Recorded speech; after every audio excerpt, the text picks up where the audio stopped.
बिस्मिल्लाहिर्रहमानिर्रहीम। अस्सलाम वालेकुम नादरीन, आप यूट्यूब चैनल देख रहे हैं। मैं इमरान ख़ान हूँ। नादरीन, सबसे पहले तो जो ऑस्ट्रेलिया वाला वाक़या उसकी तफसीलात कुछ मैं आपके सामने रख देता हूँ।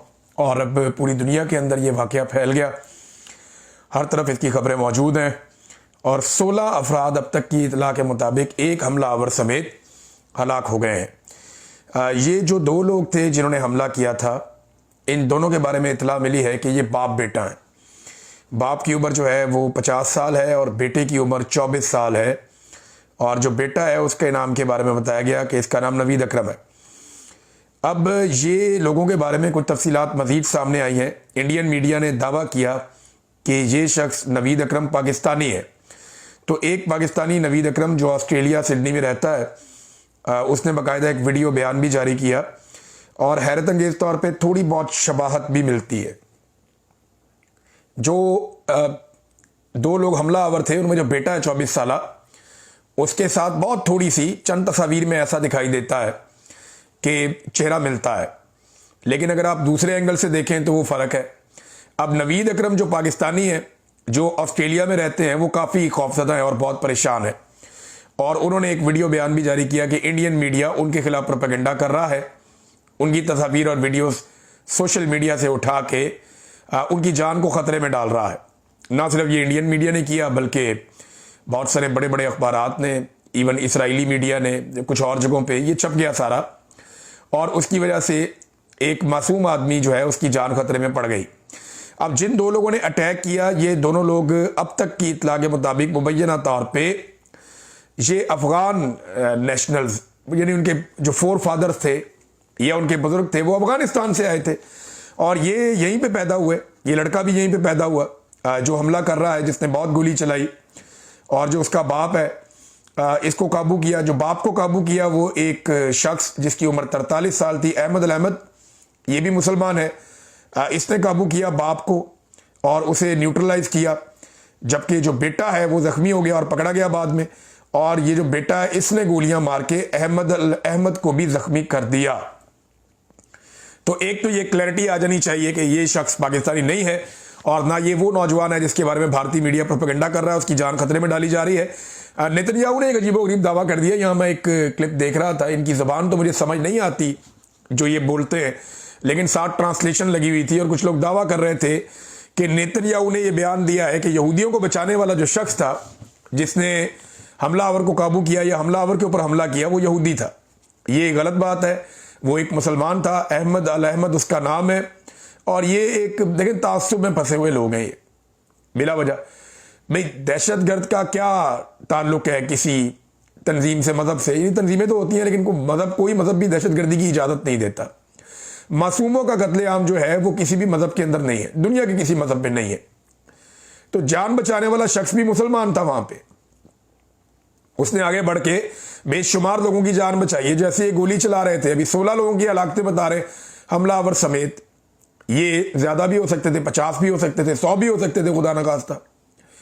उनके बहुत सारे वेपन उनके पास मौजूद थे, बहुत सारे हथियार उनके पास अभी मौजूद थे। बहरहाल अभी पुलिस इसके ऊपर मजीद इन्वेस्टिगेशन कर रही है। और जिस तरीके से ये लोग बंदूक चला रहे थे, मैंने कुछ वीडियोस देखी हैं, तो जैसे ये रीलोड करता था बोल्ट एक्शन गन को, ये लड़का जब गोली चला रहा था, तो इससे मुझे एक लम्हे के लिए महसूस नहीं हुआ कि ये कोई नया आदमी है। यानी मुझे ऐसा लगा कि ये बहुत ट्रेंड है। और जितने पुरसकून अंदाज में वो गोली चला रहा था, लोगों के ऊपर गोली बरसा रहा था, और जिस तरीके से वो स्नाइपर राइफल को वो रीलोड करता था, मेरे लिए बहुत हैरान कुन था। यानी कोई ट्रेंड सोल्जर ऐसे गोली चला सकता है, इतने इत्मीनान से आम आदमी गोली नहीं चला सकता। बहरहाल अब जो वहाँ पुलिस है ऑस्ट्रेलिया की, वो इसमें इन्वेस्टिगेशन करेगी और बहुत सारी चीज़ें आने वाले दिनों में सामने आएंगी। अब आ जाए पाकिस्तान के अंदर कुछ खबरें नाज़रीन, उनमें एक बड़ी खबर जो है वो इमरान खान साहब के हवाले से।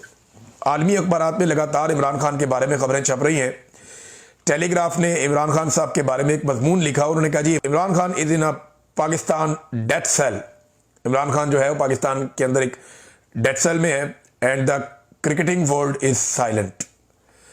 अब वो ये कह रहे हैं कि जनाब इमरान खान इतना बड़ा कैप्टन रहा, इतना बड़ा प्लेयर रहा, इतना बड़ा आदमी है, लेकिन जो क्रिकेट की दुनिया है वो खामोश है और इमरान खान एक मौत की चक्की में बंद है। इसके ऊपर पाकिस्तान के अंदर बहुत सारे ऐसे क्रिकेटर्स हैं जिनकी जिंदगियों पर इमरान खान साहब के बहुत सारे एहसानात हैं। यानी वो कभी भी शायद क्रिकेट में ना आते और उनके इतने बड़े नाम ना होते अगर इमरान खान साहब उनको मौका ना देते या उनको इमरान खान साहब लेकर ना आते। बहुत सारे ऐसे लोग हैं जिनको रिजेक्ट कर दिया गया था और सेलेक्टर ने कहा था ये कभी क्रिकेट नहीं खेलेंगे, लेकिन इमरान खान साहब को उनके अंदर कुछ नजर आया और उन्होंने उनको टीम में शामिल किया, उनको मौका दिया। आज वो लोग भी नहीं बोलते बदकिस्मती से। तो इमरान खान साहब के लिए आवाज़ क्रिकेटिंग वर्ल्ड से नहीं उठ रही, इस बारे में भी ये टेलीग्राफ ने लिखा। उसके अलावा अल जजीरा ने एक डॉक्यूमेंट्री बनाई इमरान खान साहब के बारे में। उस डॉक्यूमेंट्री में अल जजीरा ये बताता है कि इमरान खान जो है वो नैरेटिव का बादशाह है पाकिस्तान में।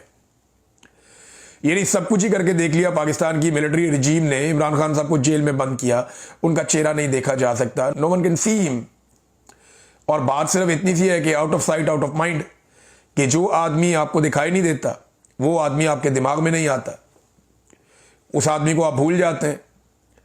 तो इतनी सी बात है और इसको वो कोशिश कर रहे हैं पाकिस्तान में इंप्लीमेंट करने की कि इमरान खान की आवाज़ भी कोई ना सुने, उसकी शक्ल भी कोई ना देखे। तो सोशल मीडिया आर्टिफिशियल इंटेलिजेंस के जरिए से तस्वीर और वीडियोस बना बना के लगाते रहते हैं। वो इमेजिन करते रहते हैं, लोगों से पूछते हैं, जो लोग इमरान खान साहब को मिलने का जिन्हें मौका मिलता है उनसे पूछते हैं कि इमरान खान कैसा दिखाई देता है, क्या मामला है। फिर उसके मुताबिक वो इमरान खान को पोर्ट्रे करते हैं, इस पे आर्टिफिशियल इंटेलिजेंस पे डिस्क्राइब करते हैं, कोई ना कोई वीडियो कोई ना कोई तस्वीर बनाकर निकालते हैं। लेकिन वो इमरान खान को कुछ ना कुछ करके अवाम के दिलों में जिंदा रखे हुए। और वैसे भी इमरान खान साहब के अवाम के दिलों के अंदर जो जिंदा रहने की सबसे बड़ी वजह है वो वजह इमरान खान साहब का डट जाना है। देखिए ना, नवाज शरीफ साहब ने भी ये बेड़ा उठाया था, लेकिन मियां नवाज शरीफ साहब ने अवाम को धोखा दिया और अवाम का सौदा कर दिया, उन्हें इनकलाब के लिए खड़ा किया और सौदा कर दिया। पीपल्स पार्टी ने भी अवाम का सौदा कर दिया। इमरान खान ने अभी तक अवाम का सौदा नहीं किया। इमरान खान ने अवाम से कहा कि ये लड़ाई मैं लड़ूंगा, अवाम ने कहा लड़ी जी हम आपके साथ हैं। तो इमरान खान मार खा रहा है लेकिन उसने अवाम का सौदा नहीं किया। ये एक बड़ी वजह है लोगों के इमरान खान के साथ खड़े होने की। अब देखें ना, कभी आप टिकटॉकर ले आए, कभी आप मौलवी ले आए, कभी आप कुछ और ले आए, एक के बाद एक चीज आप लॉन्च कर दें, लेकिन इमरान खान के बयानिए का तोड़ आपके पास नहीं है। सायरा बानो साहिबा बड़ी अच्छी पॉलिटिशियन है, बड़ा खुलकर बात करती हैं। उन्होंने एक ट्वीट किया बड़ा इंटरेस्टिंग। उन्होंने कहा जी आप भी खुलकर सामने आ जाए ना, ये वाडा और मुनीब फारूक जैसे लोगों को ना भेजा करें। असेंबली में ऐसी मनहूस शक्लें लेकर आ गए हैं जिनको गली का कुत्ता भी ना जानता हो। गोद में नहीं जूतों में बिठाया है, एक पार्टी एक जूते में और दूसरी पार्टी दूसरे जूते में। ये जनाब एस्टेब्लिशमेंट को सायरा बानो साहिबा ने मशवरा दिया कि आप ही आ जाओ। थोड़ा अर्सा पहले डीजी साहब गाली वाली भी देकर गए, काफी बड़ी एक उन्होंने प्रेस कॉन्फ्रेंस की है जो सारी की सारी सियासी प्रेस कॉन्फ्रेंस थी और एंड में कह दिया जी फौज को सियासत में ना घसीटें। तो सायरा बानो साहिबा ने मशवरा दिया कि आप ही आ जाओ, इधर उधर आप क्या देखते हैं। नाज़रीन, जनरल बाजवा पे सिस्टम हाथ नहीं डाल रहा। यानी असल में तो हाथ डालना चाहिए जनरल बाजवा पे, लेकिन जनरल बाजवा पे सिस्टम हाथ नहीं डाल रहा। वजह क्या है? वजह है जनरल बाजवा का साबिक आर्मी चीफ होना।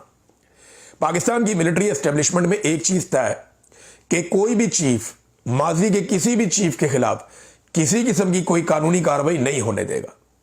उसकी एक वजह है, जब एक चीफ के खिलाफ एक मर्तबा कानूनी कार्रवाई हो गई ना, तो उसके बाद हर आने वाला चीफ खतरे में होगा। और जो शख्स आज नौकरी पे वो कभी नहीं चाहेगा कि मुस्तकबिल में उसे किसी किस्म के मुकदमे का सामना करना पड़े। ये सादी सी बात।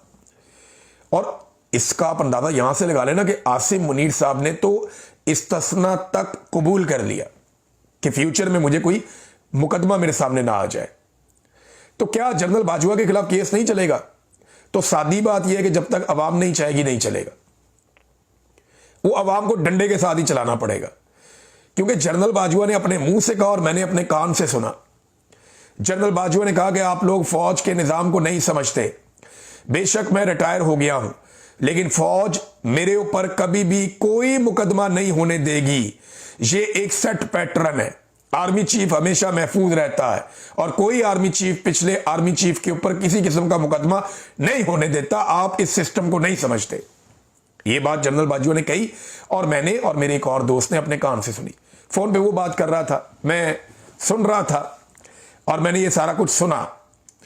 अब मामला यह है कि हर कोई अपने बड़े की कुर्बानी दे देता है। पॉलिटिकल पार्टीज जो है अपने लीडरों को जेलों में जाने देते हैं, पुलिस का कोई आईजी है उसको उठा के जेल में डाल दो, हो जाता है। हर महकमे का बंदा, हर जगह का बंदा वो जेल जा सकता है, लेकिन आर्मी चीफ नहीं जा सकता, उस पर केस नहीं हो सकता। वो अपना आदमी बचाते हैं। यहां सबके लिए सीखने के लिए कि सियासतदान इकट्ठे नहीं हो सकते, वो अपना आदमी नहीं बचा सकते। अब देखें, फैद हमीद की सजा को ना मैं एक डाइवर्जन के तौर पे ले रहा हूं। मिसाल के तौर पे आप चीजें देखें ना क्या क्या हो रही हैं कि असल मसाइल से तवज्जो हटाओ। कभी डीजी आईएसपीआर एक सियासी प्रेस कॉन्फ्रेंस करके चले जाते हैं, फिर एक प्रेस कॉन्फ्रेंस का तसलसल शुरू हो जाता है गालम गलोच का पूरे पाकिस्तान में। फिर फैद हमीद के हवाले से एक मुतनाज़ प्रेस रिलीज आ जाती है जिसमें दावा यह किया जाता है कि सियासत में मुदाखलत में सजा दी गई है, हालांकि बाद में बताया जाता है कि नहीं दी गई। फिर गवर्नर राज की धमकियां आ जाती हैं। फिर इमरान खान साहब की जेल में मौत की जाली खबरें चला दी जाती हैं। फिर जनाब बाहर से बंदे उठाकर मोहसिन नकवी पाकिस्तान लेकर चला जाएगा, ये चूरन बेच दिया जाता है। इमरान खान की बहनों पे तशद्दुद, हर थोड़ी देर के बाद एक नई डाइवर्जन पाकिस्तान में लगाई जाती है। वजह क्या है कि असल मसाइल से तवज्जो हटाई जाए। मसाइल क्या है? मसाइल है जनाब के इस्तिस्ना में कोई बात ना करे, होनी नहीं चाहिए बात। फौज की जो रुकी हुई तैनातियां हैं नई आईनी तरमीम के बाद, उस पर कोई बात ना करे। गिरती हुई मईशत और महंगाई के ऊपर बात ना की जाए। बढ़ती हुई दहशतगर्दी के ऊपर कोई सवाल ना उठाए।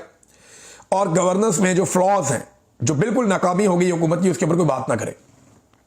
लिहाजा हर दिन कोई ना कोई डाइवर्जन दो और उसको 2-3 दिन घसीटो, फिर एक नई डाइवर्जन लगाओ।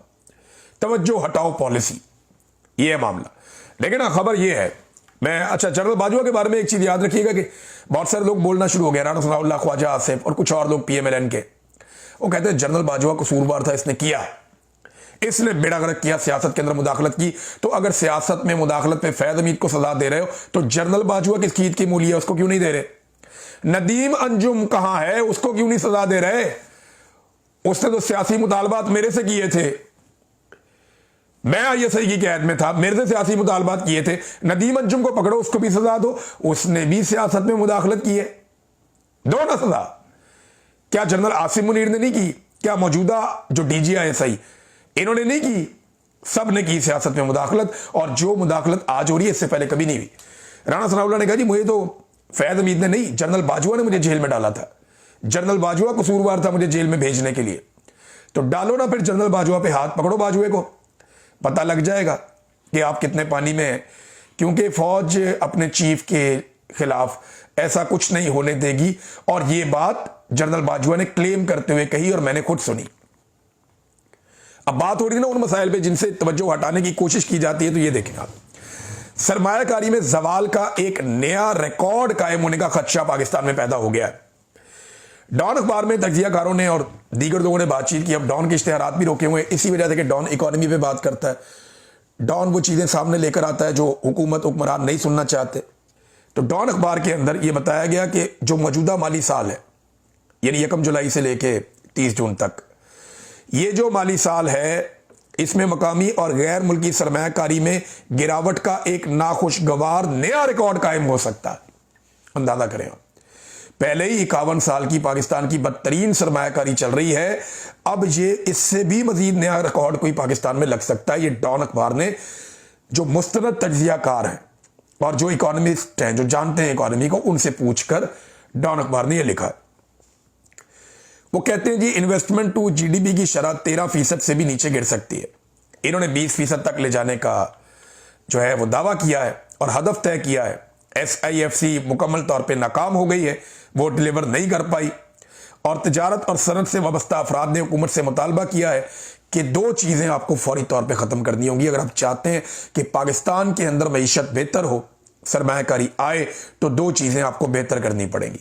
नंबर 1, पाकिस्तान में जो सियासी गैर यकीनियत है या सियासी अदम इस्तेहकाम है, उसे ख़त्म किया जाए। दूसरा, वो ये कहते हैं कि पाकिस्तान में दहशतगर्दी के जिन को बोतल में बंद किया जाए। ये दोनों चीज़ें कंट्रोल करने के लिए इन्हें इमरान खान के पास जाना पड़ेगा। सियासी अदम इस्तेहकाम रहेगा जब तक इमरान खान साहब को दीवार के साथ लगाकर रखा जाएगा। वजह यह है कि वो पाकिस्तान का सबसे मकबूल पॉलिटिकल लीडर है। दूसरा, दहशतगर्दी के खिलाफ लड़ाई को अगर आपने जीतना है तो आपने कंसेंसस डेवलप करना है, और वो फॉर्मूला सबसे बेहतर इमरान खान साहब का है, क्योंकि खैबर पख्तूनख्वा की जो पाकिस्तान तहरीक इंसाफ है, उन्होंने बकायदा डाटा जारी किया 2 दिन पहले। उन्होंने दिखाया कि पिछले 25 साल में सबसे बेहतरीन हालत खैबर पख्तूनख्वा में दहशतगर्दी के हवाले से इमरान खान साहब के दौरे हुकूमत में थी। क्यों? क्योंकि पॉलिसी बेहतर थी। तो वो पॉलिसी आपको इमरान खान साहब के साथ बैठ के या उनकी टीम के साथ बैठ के आपको बनानी पड़ेगी, अदरवाइज आप इन्हीं चीजों को बर्दाश्त करते रहेंगे और पाकिस्तान में एक के बाद एक रिकॉर्ड लगता रहेगा।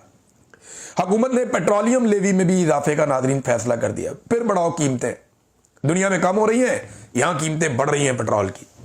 अभी मैं यहां जापान में हूं, यहां से वीडियो रिकॉर्ड कर रहा हूं। कल मैंने जो मेरे दोस्त गाड़ी में मेरे साथ थे, मैंने उनसे पूछा, मैंने कहा जी यहां पेट्रोल कैसे मिलता है? उन्होंने कहा अभी कम हुआ है, थोड़े दिन पहले कीमत इसकी कम हुई है। कितनी कम हुई है? काफी ज्यादा बताई उन्होंने। पूरी दुनिया में पेट्रोल की कीमतें कम होती हैं, पाकिस्तान में लेवियां बढ़ जाती हैं। और वजह क्या है कि जो गर्दिशी कर्जे इनकी शरीफ खानदान की पॉलिसीज की वजह से, ये जो गंद इन्होंने मारा हुआ है पाकिस्तान की एनर्जी पॉलिसी में, वो उसकी वजह से जो गर्दिशी कर्जे चढ़ रहे हैं, उन गर्दिशी कर्जों से जान छुड़ाना ही तो ये पेट्रोल महंगा कर दो जनाब। निकालो आवाम की जेब से पैसा, अपने अखराजात कम नहीं करने इन्होंने। नाज़रीन, मौलवी बहुत बुरी तरह फंसे हुए हैं, बार बार बेचारे दे रहे हैं सफाइयां कि जनाब हमारा कोई कसूर नहीं है, हम तो ये बात कर रहे थे, हम तो वो बात कर रहे थे। लोग तनकीद कर रहे हैं बहुत ज़्यादा। एक और आलिम दीन है मुफ्ती तारिक मसूद साहब पे, मेरे बड़े पसंदीदा हैं। वो बड़ा अच्छा बोलते हैं, बहुत सारी चीज़ें बड़ी मज़े की बोलते हैं। और नासिर मदनी साहब है, मैं इनको भी सुनता हूँ, ये बड़ा इंटरटेन भी करते हैं ना ये लोग, इंटरटेनमेंट के पॉइंट ऑफ व्यू से, नॉलेज के लिए तो और बहुत सारे लोग भी हैं, ये लोग भी हैं। तो बात बातें बड़ी माकूल भी करते हैं। गालिबन इस्तिस्ना के हवाले से भी इन्होंने कोई शायद बात की थी माजी में, लेकिन उन पे भी लोग कह रहे हैं जी बड़ी मायूसी हुई, बड़ी तकलीफ हुई कि आप भी दरबारी मुल्लाओं के साथ जाकर वहां बैठ गए और वहां पे ज़मीन आसमान के कलाबे मिलाए जा रहे थे। तो अच्छी बात यह है कि वो जो मुकाबला है हुस्ने तकरीर था, उसमें मुफ्ती तारिक मसूद साहब की कोई वीडियो सामने नहीं आई।